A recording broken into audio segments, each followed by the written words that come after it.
Gamma everyone. Did you really think that I'd be posting content every 4 months?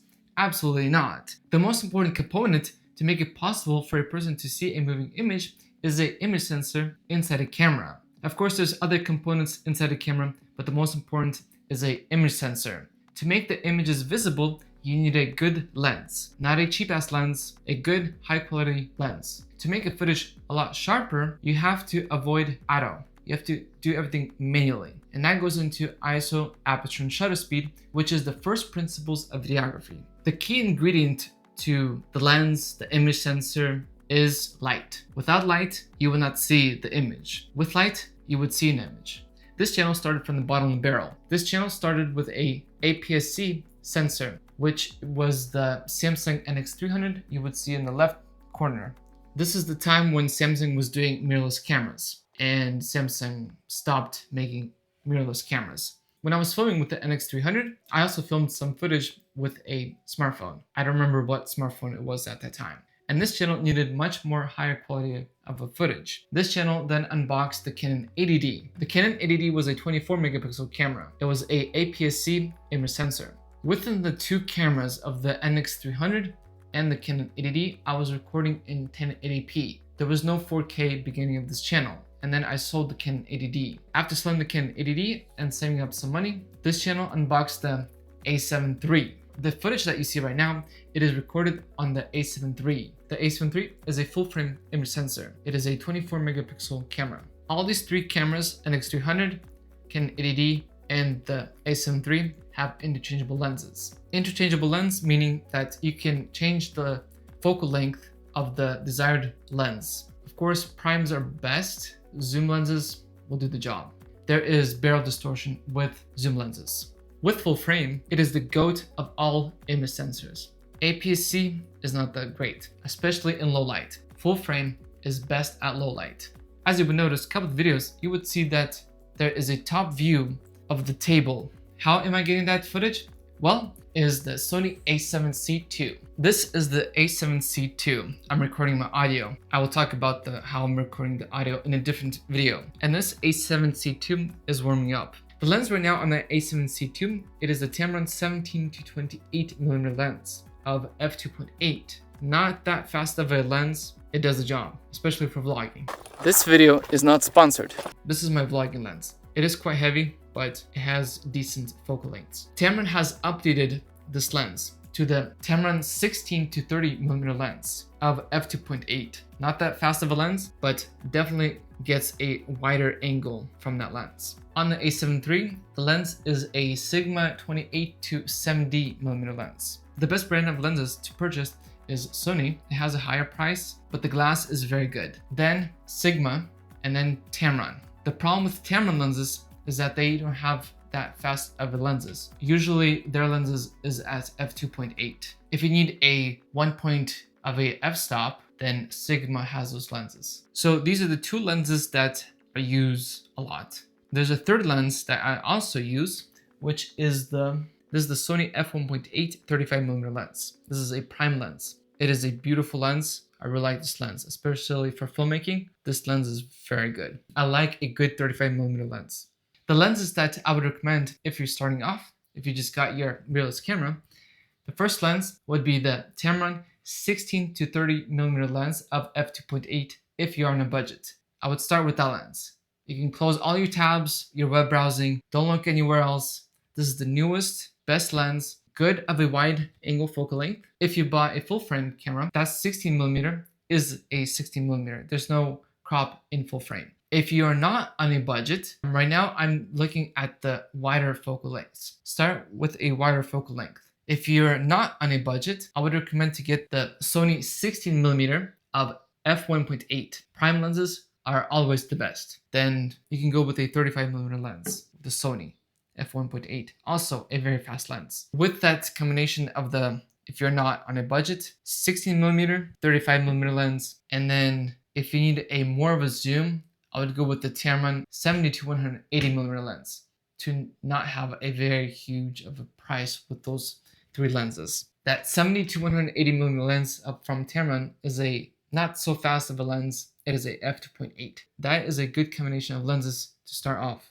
I'm not looking the most expensive lenses. I'm actually also looking both sides of like, okay, I can actually save up some money actually buying this lens. Of course, there's a lot more expensive more lenses. These are like good quality glass. Hopefully that helped out. Let me know in the comments below.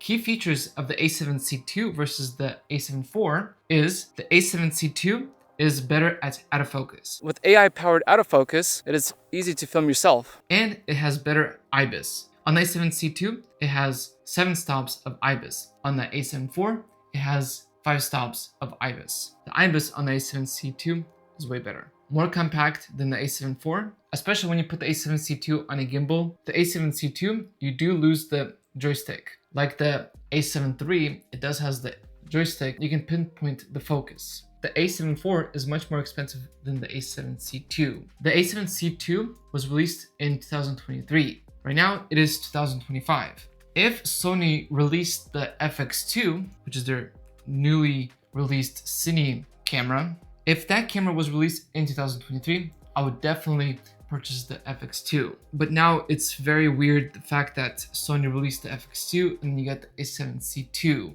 If you're trying to decide which camera to purchase, I would definitely recommend the FX2, despite the viewfinder, which is very odd that Sony decided to do the viewfinder. It looks like a hernia has just grown from the back of the camera, or a throwback to 2000s where you had camcorders with a viewfinder. And I know what a camcorder is. When you place that FX2 on a gimbal, you're not going to use the viewfinder, first off. Second of all, of the majority, I don't know the specific statistics, most of content creators or filmmakers, they use a monitor. I have 2 monitors that I use. Why put a viewfinder on a cinema camera? It does not make sense. It is complete bullshit justifying that, oh, it's going to be a hybrid camera. This channel is focused on filmmaking and videography. I don't need a viewfinder. I never used a viewfinder. I only use monitors. I can see it better as I'm visually impaired. A good monitor is always best to go. If you're looking for a hybrid, sure, Sony can keep the A7 cameras. For those in the hybrid people who like to do photography and videography, sure, that would work for them, for those people. If you are a content creator and focused in videography, you don't need a viewfinder, especially for the cinema line of the FX30, FX2, and then the FX3. Comment below. What do you guys think? Does Sony needs to remove the viewfinder in their cinema cameras? I had this camera for a year and I'm liking this camera. There's no issues whatsoever. It is possible now not to have wires connected to the headphone jack. And with all Sony cameras, do not trust the 3.5mm headphone jack. It'll break, it's not reliable. So with the multi-phase interface shoe, you don't need that 3.5mm headphone jack. Of course, with monitoring, with headphones, I definitely need that. The A7 III does not have that. I'm recording the audio right now through the Deity shotgun microphone.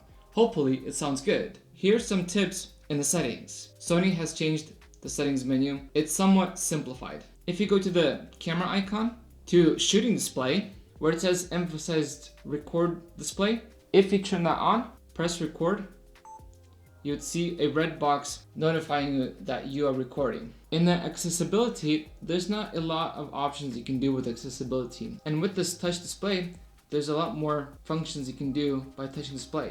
You can change the ISO and aperture and shutter speed. With the image stabilization, there's a couple options you can do. You can do standard or active, but with the active, there's a crop to the active for image stabilization. If you swipe to the left, you'll get some quick access settings, so it's very helpful. With the A7C II, you can load a LUT and you can see a preview how the image would look. The screen flips out. You can position in different angles. The placement of the button where you press to record and stop recording is placed in a very comfortable place. You have 3 programmable settings. Why invest into a full-frame camera when you have a smartphone?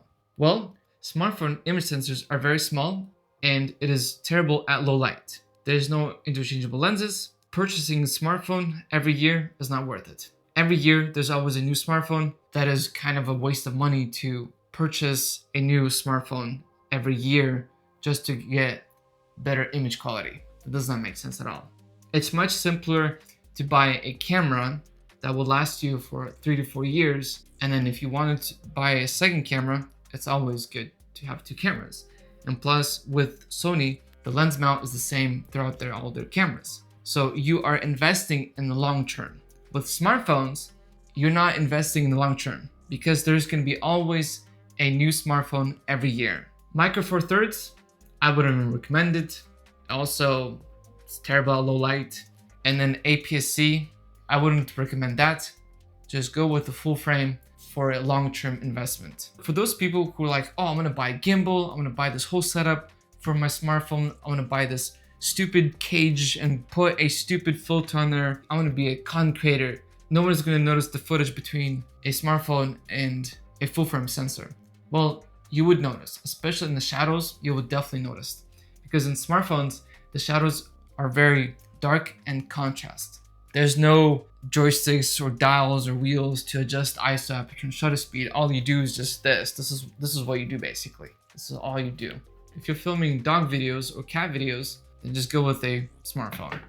If you're not doing anything professional. With all these specs baked together, with a compact lightweight body, great IBIS and out of focus, plenty of dials and switches to adjust the ISO, aperture, and shutter speed, you get an excellent full frame camera. If you thought this video was helpful, share it. If you liked this video, click the like button, click the notification bell to get notified when there's a new video, and also subscribe. Drink responsibly. Until next time, nachmlis.